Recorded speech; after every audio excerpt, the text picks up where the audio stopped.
Ahora hablaremos sobre continuidad y límites en funciones de varias variables. Una función multivariable será continua siempre y cuando se cumplan estas condiciones. La primera es que f de a, b esté definida. La segunda es que el límite de x, y cuando tiende a b de la función x, y exista. La tercera es que el límite de x, y tienda a b de la función de x, y sea igual a la función de a, b. Esta situación debe cumplirse para todos los puntos que componen el dominio de la función de la que estamos hablando. En caso de que estos no se cumplan para algún punto, se está hablando de una función discontinua. También es importante mencionar varios teoremas para límites multivariados que nos ayudarán a verificar esta continuidad. Primero nos dice que el límite de f más g evaluado en x es lo mismo que hacer el límite de f de x más el límite de g de x.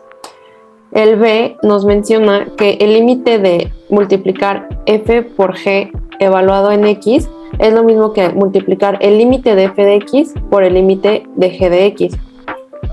Y por último, si m es diferente de 0, entonces el límite de una división de funciones evaluada en x es lo mismo que evaluar el límite de f de x entre el límite de g de x. Y esto es igual a L entre m siempre y cuando m sea diferente de 0.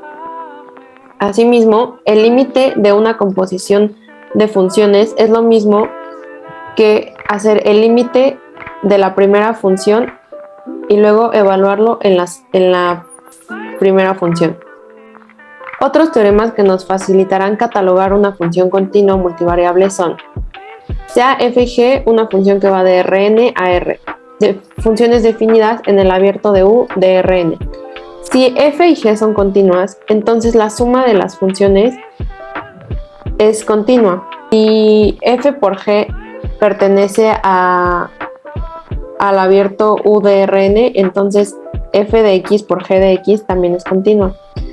Si la función f entre la función g también pertenecen a Rn, entonces f de x entre g de x es continua en todo punto x que pertenezca a U, mientras g de x sea distinto de 0. Otro teorema que podemos utilizar es que si f de x y g de x son continuas, entonces su composición es continua en x0. O sea, en otras palabras, la composición de funciones continuas nos da una función continua. Otro punto que es importante recordar es que en límites de una variable se trabaja como concepto de continuidad el hecho de que para todo epsilon mayor a 0 existe un delta mayor a 0 tal que se cumple que el valor absoluto de f de x menos f de a es menor a epsilon siempre que el valor absoluto de x menos a sea menor que delta.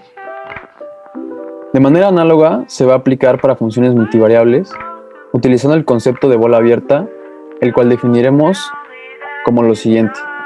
Siendo x0 en Rn y r mayor a 0, la bola abierta con centro en x0 y radio r es denotada como bola abierta con centro x0, radio r, igual a x en Rn, tal que la norma euclidiana de x menos x0 es menor a r.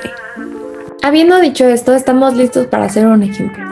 En una función de r2 a r como 4y. Entonces nos dan esta igualdad que nos dice que el límite cuando xy tiende a 1,3 de la función es igual a 12.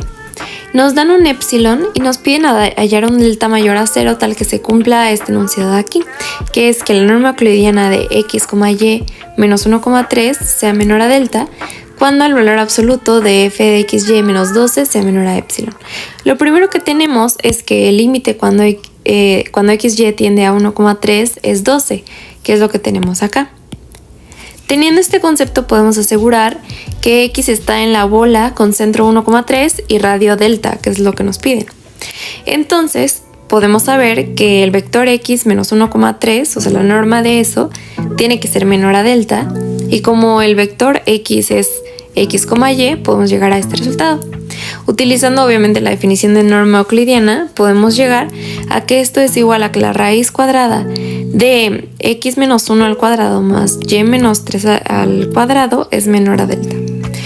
Por el otro lado, tenemos que la función evaluada en el punto X está en la bola con centro 12, que nos dice aquí, y radio epsilon.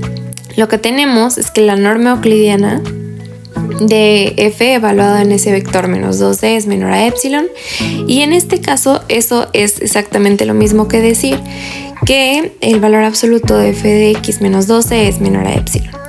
Sustituyendo f de x por 4y, que es lo que nos dan acá, podemos ver que esta desigualdad se cumple, y factorizando el 4 nos queda esto. Ahora vamos a hacer una demostración formal. Esto quiere decir que vamos a ir induciendo poco a poco pues los pasos por medio de una desigualdad, ¿no? Primero tenemos esto que va a ir aquí, va a ser nuestro primer pasito, que es igual a sustituir por la definición del valor absoluto, que es la raíz de un número al cuadrado.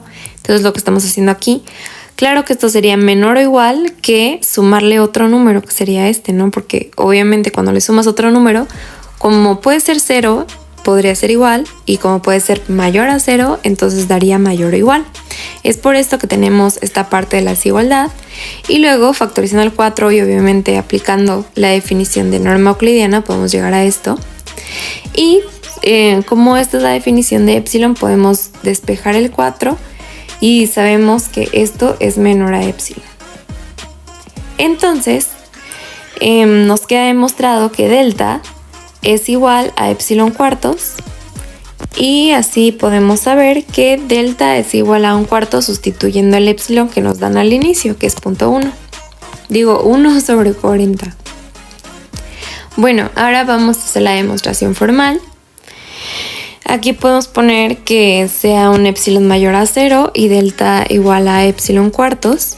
Tenemos la definición de la norma euclidiana que nos dio menor a epsilon cuartos igual a delta, que es lo que tenemos aquí. Y podemos ir induciendo paso por paso, y al final llegaríamos a demostrar que justo cuando se cumple esta parte de la desigualdad podemos ver que se cumple, que f de x evaluada en el vector 0 está en la bola con centro 12 y radio epsilon. Y entonces terminamos el ejercicio.